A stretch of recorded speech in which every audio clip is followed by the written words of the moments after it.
Over the years, I have played with over 30 different GMs and not one of them prepared their sessions in the same way. And despite having been exposed to many different styles, it still took me years to figure out my own. I want to help you find a shortcut, or at least make your suffering quicker. And to do that, I've prepared the same session in 4 different fantasy games with very different philosophies. And for each of those games, I'll explain 5 different prep techniques that you can bring to any game you want to run. My goal is to help you understand these philosophies so that you can steal your favorite ingredients from each of them, pretend to be your own little chef, and blend them however you want to make your own little soup. So let us get cooking. First, I'll make a stew of donjon à la 5e. This is going to act as the control for this little experiment. So let's try to make the most generic 5e dungeon of all time, but I'll still try to make something you might realistically prep for your own table, which means probably not following the Dungeon Master's Guide to the letter and instead sampling a bunch of ideas from the D&D community. For example, let's use a starting point that has helped more people than anything you'll find in the Dungeon Master's Guide. Let's make this a 5-room dungeon, which was not written by a wizard on a coast, but by a friendly blogger named John 4.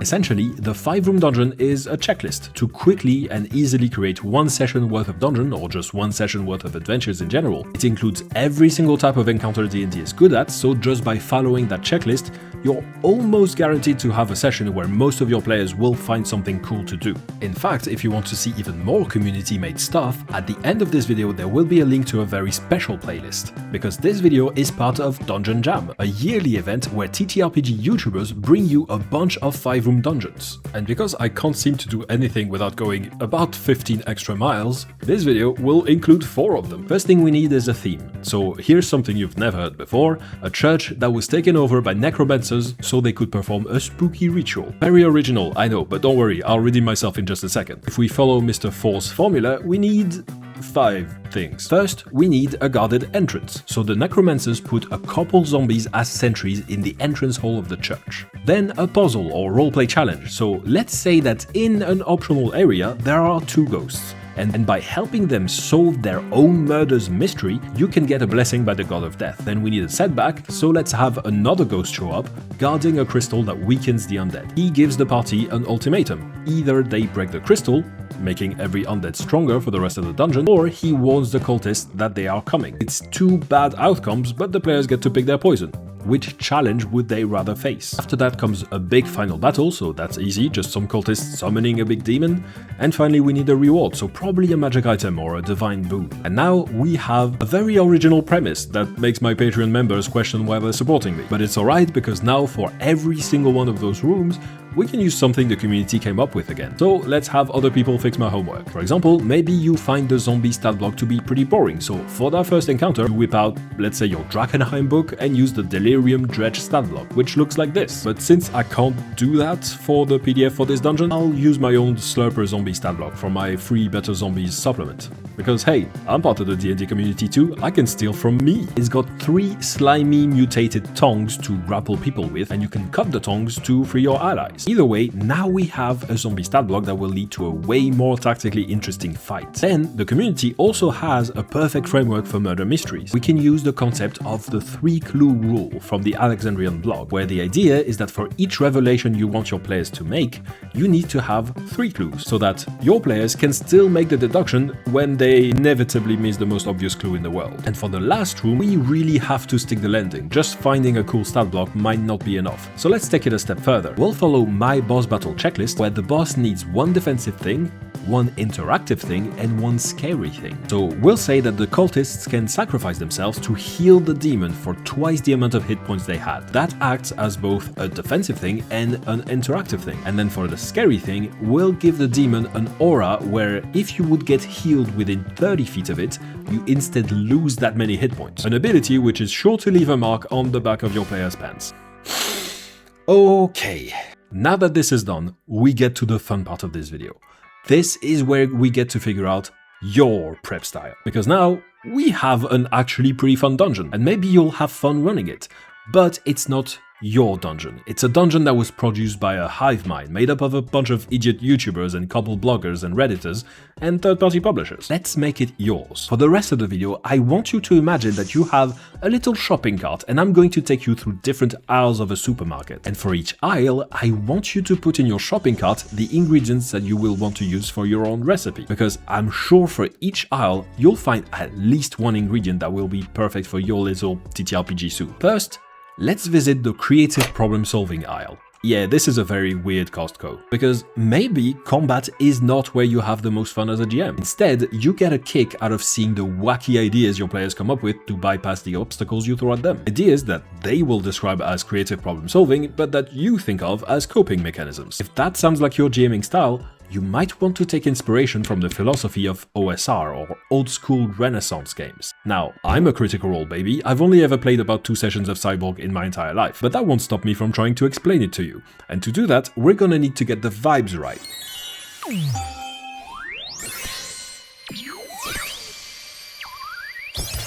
Welcome to the Shadowdark version of this dungeon, the Evil Church of Evil, with 5 different font families just in the title and a color palette that immediately makes this PDF wildly impractical to print. Now, if, like me, you come from the wonderful world of 5e, the only thing you might have heard about the OSR is how deadly it is. You might have heard tales of how players would make characters with no backstory or personality because they knew they would go through about 2 or 3 separate character sheets every single session. And thought to yourself, why in Matt Mercer's luscious hair would people want to play a role-playing game where the characters are expendable? Like for example, the 5e GM would look at the Baylor stat block, see that it is challenge rating 19 and go, I won't throw this at my players until level 12 or so. That's reasonable, but the Shadowdark GM would look at the Baylor stat block and throw it at their level 1 party just because it looks cool. The key thing to understand is that those games don't aim to be deadly. Instead, they use deadliness as a tool. As it turns out, one really easy way to force your players to do some creative problem solving is to give them problems that they cannot solve unless they use their creativity. So, what will your players do about this Baylor? Maybe they will try to fight it the first time, but then they will very quickly learn that it is a pretty bad idea to fight something that deals about 10d6 damage every round when all you have is a -1 sword, 3 hit points and a dream. So maybe your players will avoid it, run away, or maybe they will think like OSR players. They will dig a big hole, but make it just small enough that the Baylor wouldn't have the space it needs to deploy its wings or to climb out of the hole easily. Then they would kidnap a goat from the local farm and use it as bait to lure the Baylor into the hole, and simply walk past it to get to the treasure it was guarding. And did you notice, at no point during this entire process does a single die get rolled? But that's the point. This style of game is about challenging the players, not their characters. And this isn't going to be for everyone, but remember, we're just looking for one spice to maybe add to our soup here. So what can we steal from this philosophy? Let's take our dungeon and Shadowdarkify it. See what it would look like if it had been prepared by an OSR chef. We're still going to have zombies at the entrance, but instead of trying to make these zombies more interesting tactically like we did for 5e, we're just going to have an absurd number of them, maybe 40 or 50, more than your players have arrows. And you might be asking yourself, what could the players even do to get past this? Stop. That's a very good question. So let your players answer it. You come up with problems and maybe an incentive for your players to solve that problem, and then you just trust your players will come up with a solution together, instead of you doing that, but all alone and during your prep. But this is also very much where you get to choose what you want your soup to taste like. Maybe you're happy with this level of OSR spice, so you balance it out with some of that 5e sweetness. For example, by having 40 zombies, but making them tactically interesting. So it's kind of like pizza night where you have a little hot sauce packet on the side. Or maybe you double down on it and make the entire dish about this one flavor and buy the 10-pack from Hot Ones to make a challenge out of it. In that case, we want the zombies to be boring, because we don't need combat to be fun. We need it to be quick and we need it to be deadly. Quick combat means we get back to the fun part of the game quicker, and deadly combat means the players don't get to avoid the fun part of the game by just using their dice instead of using their brains. I went a bit more into detail for this first one so I could talk about the philosophy behind it, but there's a lot more hot sauce on this shelf, so let's see how much spice you can handle. First, Los Calientes with 39,000 on the Matthew Scoville scale of TTRPG spiciness. The next room of our 5e dungeon was a murder mystery, but a murder mystery tastes a lot like a puzzle where there's only one correct solution, and we don't do that here. So instead, let's have a more open-ended puzzle with jets of flame controlled by hand wheels. And you can pause the video if you want to try to solve it yourself, but remember, your players, they don't have this helpful bit of text explaining how it works. They'll have to experiment to figure it out, and they'll probably get burned in the process. Or maybe they'll have to get creative instead and teleport past the flames or bring that table from last room as a shield, for example. Next, the bomb, with 135,000 Matthew Scoville units. But trust me, this one punches way above its weight. The next room was a setback, where a ghost gave you an ultimatum. But this is Shadowdark. We don't talk to people in dungeons here. People in dungeons are weirdos and they want to hurt you. Instead, for our setback, do you know the most horrifying thing you can tell to an OSR player? That your dungeon still has a bunch more optional rooms for them to explore. Every room you add is one more opportunity for the players to make a deadly mistake. Or, because it's Shadowdark and it has dungeon turns, one more chance to roll a deadly random encounter. There's a time pressure built into this game.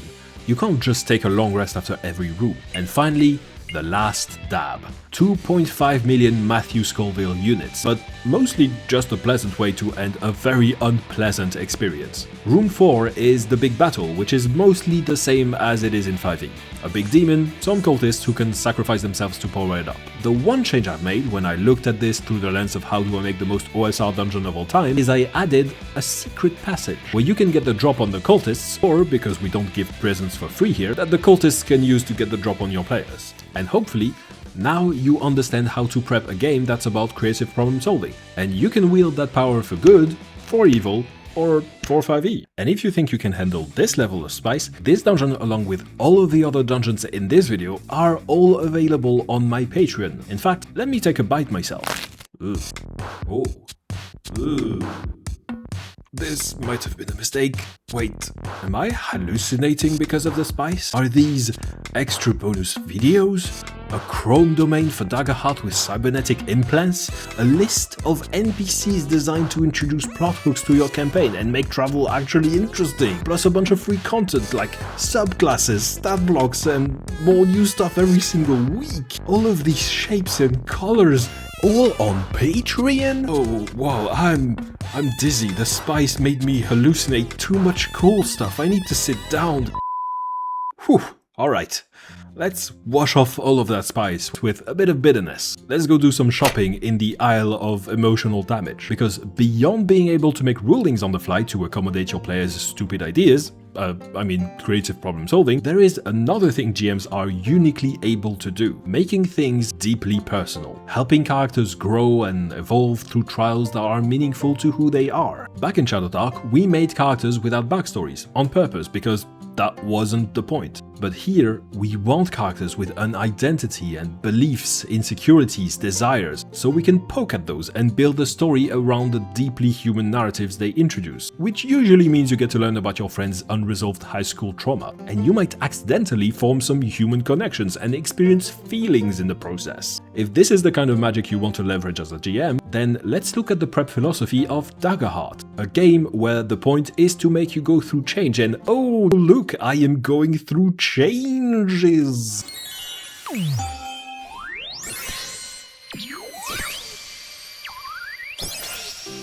You don't need to be Critical Role, but you can shop in the same store as them. So here's a couple different brands of post-breakup chocolate for you to pick from. Let's see how much you need to engulf before you finally sign up for therapy. First, let's start with a single square of dark chocolate. There's a bit of difficulty with sharing a dungeon specifically built around player characters in a YouTube video because I don't know your player characters. Luckily, the theme of our dungeon is one that is a pretty universal human experience: death, and that means we can cheat. While I can't adapt the dungeon to your particular players, I can leverage this universal theme by adding a room 0. By which I mean a sort of session 0 where you ask character creation prompts that will make your players think about the themes of this adventure and ensure that the characters they bring into it has reasons to care about those themes. So we can shove a dagger in their hearts. I think that's what the game is about or something. In our case, here's the question you ask your players before the start of the adventure. Who did your character lose? What was left unsaid? How did you handle that grief? And how has that event changed the way you interact with other player characters? And now that we've helped our players flesh out their tragic backstories, we can exploit that. Instead of just having a bunch of nameless, personality-less cultists trying to summon the undead because they're evil or something, we get to have a slightly more complex villain who also went through this very human experience themselves. So for this version of the dungeon, our temple was not taken over by a cult of evil necromancers, but by its own head priest. He had spent years using his magic to keep his 23-year-old daughter alive after she had contracted an incurable disease. But one day, she just didn't wake up, and the priest turned to necromancy, challenging the god he used to serve and cursing the souls housed within the temple. And hopefully, by asking these questions earlier, your players will have made characters who will have strong opinions about this. Now, let's be real, one square of dark chocolate isn't going to make you feel that much better. So let's go for the entire tablet. For the first room, we had a fight with some zombies. But remember, we're trying to see character arcs, which means a PC dying this early into the adventure is not going to be narratively satisfying. So in Daggerheart, outside of boss fights, we're not really trying to threaten the player characters' lives. Instead, we systematically add side objectives during combat, something the players can fail at without losing their characters, but that introduces complications for the rest of the adventure. So what could this look like? Instead of zombies, I'll put ghosts here. Each player character can become possessed by up to one ghost. They retain control of their characters, but inherit one of the flaws of the spirit that is haunting them. Like, you're haunted by the spirit of an extremely shy person.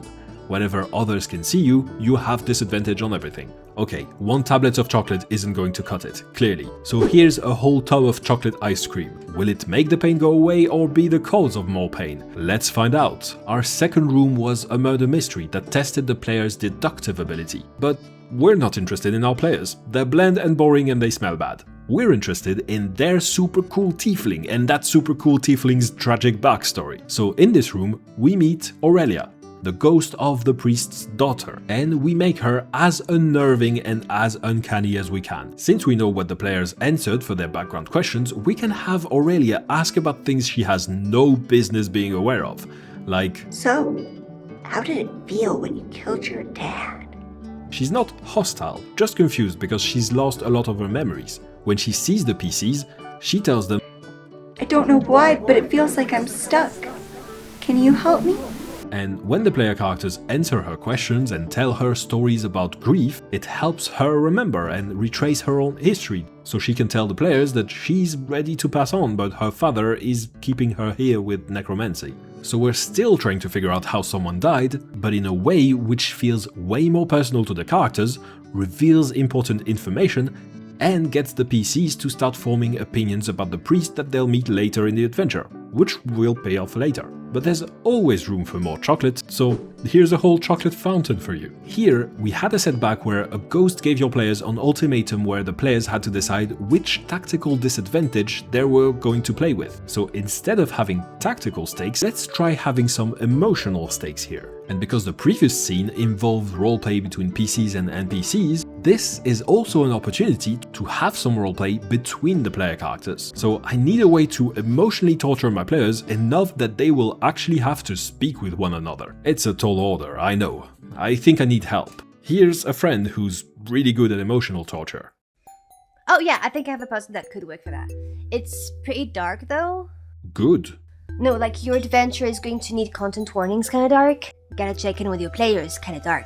Like I'm gonna have some ghosts tell them that the world would probably be better off without them. And this is exactly why I called you here. You have a problem. Now let's share that gift with the world. Okay, so in this room, all of the souls that once were guarded by the temple are now swirling in a big storm of despair. They're gonna infect one of the PCs and whisper in their ears some really, really mean stuff. Like calling them a nuisance that no one cares about. That's the ghost's inner thoughts and fear of being forgotten projected onto that one PC. But at the same time, the tip of their fingers is turning invisible, and this is slowly but certainly going to get worse when the PC is ignored by others. Unless the other PCs can calm the ghost down by making their friend feel seen. You could be embracing them or showering them with compliments or whatever other sappy stuff you'd like. But after a good enough display of care, the ghosts are appeased. Is that messed up enough for you? I've got worse if you'd like. Whoa. You know what? That's fine. Just scroll back to wherever you came from. Okay, bye. Let's wash that off with a lot of chocolate. Like Lenny, the 1700-pound chocolate mousse in Scarborough, Maine. Your players have finally made it to the confrontation with the priest, who is in the middle of a necromantic ritual to revive his daughter. And thanks to all of the setup work we did in the rest of the dungeon, the players should already have opinions about whether they want to confront the priest, dissuade him, or even help him. Since combat is a possibility here, we prep a stat block. But in Daggerheart, de-escalating is a tense situation that can also be a compelling challenge. And there's an easy way to do it. We can simply prep a few clocks, which are countdowns that tick whenever the players succeed or fail on a roll. And yeah, sure, this is a mechanic in Daggerheart, but it's one that's really easy to port to other games. You don't need Matt Mercer's authorization to count from 1 to 6. But we can twist the dagger one last time and introduce a new element, because our players probably came into this room with a plan. But this is the climax of the story, so let's escalate. The priest is not going to be initially hostile. He will plead with the characters to let him finish the ritual, saying that anybody would do the same in his situation and offering to help the player characters perform the ritual themselves to revive their own lost loved ones. You know, the ones that this adventure has forced them to think about for the past 3 hours at this point? And with this, we have a dungeon that has a lot more emotional weight. Whichever decisions your players make in this adventure, it's going to stick with them for a long time and be an important moment in their character's arc. Either they refuse to use necromancy and finally let go of the grief they've been carrying, or they give in to the temptation. But necromancy, being the dark art that it is, of course their loved ones aren't going to come back quite right, and they'll have to live with the guilt. Alright, we've emptied the chocolate aisle. Entirely. Didn't leave one speck of chocolate dust. So let's move on to the last style of prep we're going to talk about today, and head to the Isle of Controlled Chaos. What if you're the type of GM who hates the idea of prep being too rigid? The type who has the most fun when you're improvising and embracing the chaos your players bring to the table, but every style we've seen so far left you thinking, that doesn't leave much room for my players to do their thing. And yeah, until now, everything we've seen has been pretty linear. There was always a first encounter that served as introduction and exposition, and a big battle at the end that served as a climatic ending and payoff. Sometimes there were optional rooms in the middle, but overall, there was structure. What if we got rid of that? And I'm not necessarily talking about prepping less here. I'm talking about prepping smarter. How do you prep in a way that maximizes your flexibility at the table? How do you prep for improvisation? So let's pick a game that took the word non-linear and made it its entire personality, Monster of the Week.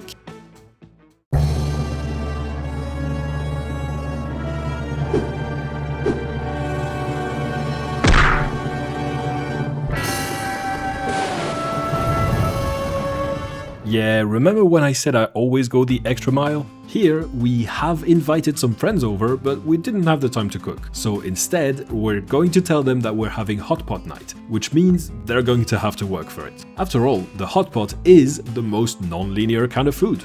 We just spread a bunch of ingredients on the table and you'll see where the night takes you. And this is pretty much how our prep is going to end up looking like. We have some NPCs over here, some locations over there. How will they come into play? Where are the NPCs? What are they doing? You're asking too many questions.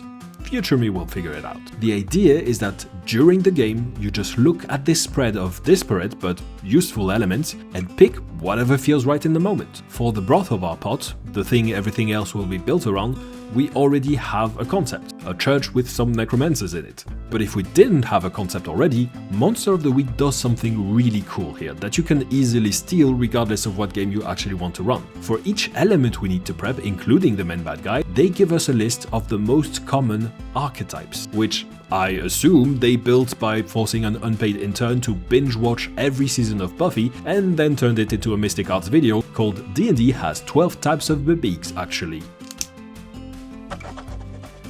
Having those lists helps avoid choice paralysis. You just go down a list, pick an entry that sounds cool, like Parasite wants to infect people, and go, cool, I'll run a one-shot based on the thing. Once we have our broth, let's buy a little bit of meat on the side. We need to flesh out our monster. So we stat him because that's the part that's hardest to come up with on the spot, but as part of that, beyond just hit points and attacks, the most interesting part of this is that we get to come up with a couple weaknesses for our bad guy. In our case, let's say that he can grant himself and others immortality, but to do it, he needs to use the bones of a saint that he stole from the church. So if our players retrieve the bones, he and all of his minions are going to be vulnerable. And let's add that the guy is a bit of a megalomaniac. He wants people to worship him as a god, so his ego can be used against him. And in the process of doing that, we managed to almost accidentally flesh out our adventure. Like, those bones being stolen? There we go, that's the hook. The party is called to investigate the theft of the bones of a saint. Next up, let's grill a few mushrooms by putting together a Doomsday Countdown. We can't prep the plot because the whole point of this is to not have one. Instead, that countdown is going to be a bit of a thought exercise where you ask yourself what would happen if the players did not show up. What was the Big's evil plan before the players threw 16 different wrenches into it? In our case, I think it would be neat if our necromancer was a doctor who spread a deadly disease so he would present himself as a savior. After that, let's cut some veggies. A bunch of extra NPCs, either bystanders or minions who work with the necromancer. And the important thing here is we start with the narrative purpose of that NPC. Are they a suspect we use to distract our players from the real culprit? A gossip who will spread rumors? Or a scout who will report what they see the players doing to the big? And honestly, if you just have this list on your GM screen, that could be the entirety of your GM prep right there. But just so you can actually use this PDF without having to read my mind, I'll put a bit of extra work in and flesh out those NPCs on my end. Like, maybe our gossip is a kid named Ellie, who was brought along on her parents' pilgrimage, so she spends her time playing around and she sees a lot, but doesn't understand what is abnormal and what is just a cool bug she saw. Have you ever had a dreams that you And last, and actually kind of least, we need some garnishes like spring onions in the form of interesting locations. The reason I call this a garnish is that it is largely optional. Like, I put a map on this thing because I'm your favorite YouTuber who will take any excuse to put pretty pictures on your screen, but that map is not really necessary, and in fact, if we want our prep to be as flexible as possible, it's probably even best to ditch it entirely. But here, again, we have a nice list, not of types of locations, but of roles that locations can fulfill within a story. So we can go down that list asking ourselves, what would be a good fit here? For example, let's pick one. Death Trap, a place meant to harm intruders. So how about our monastery has a big graveyard next to it, where the necromancer could raise a bunch of zombies if necessary. But remember, this style of prep is all about being flexible. We don't know if that graveyard is going to come up. We don't know if the players are going to meet that Ellie kid, and we don't know if our players will learn about the doctor being a megalomaniac. But that's fine. You know why? Because just having those ideas on a piece of paper somewhere means we can reach for them way easier if we need to. You prep in a way that helps you improvise later. And that's kind of the secret with this. When experienced GMs tell you that they don't prep or that their prep is so short that it fits on a post-it note, what they usually mean is that they have internalized those tables or something close to it. And in the middle of a game, that's what's running through their minds. They have a mental hotpot with 100 different flavors of narrative devices laid out in front of them, and they just need to choose which one they crave at the moment. So there you go. With these 20 different cooking ingredients I've just listed, by mixing and matching, you could prep your game in a couple 100,000 different ways. Literally, I did the math. It's so very difficult to develop your own prep style if you've never been exposed to anything different. And hopefully, watching this video will have helped you add a couple new ingredients to your spice rack. One thing I love to do is to take an adventure module written for another game and see how I would change it for my own table. And you can click here to watch me do exactly that and give you even more advanced GMing techniques in the process that you can use in any game. And remember to check out Patreon if you would like to get the 4 dungeons from today's video and help me keep the lights on around here, so I can continue to make more silly costumes like this one.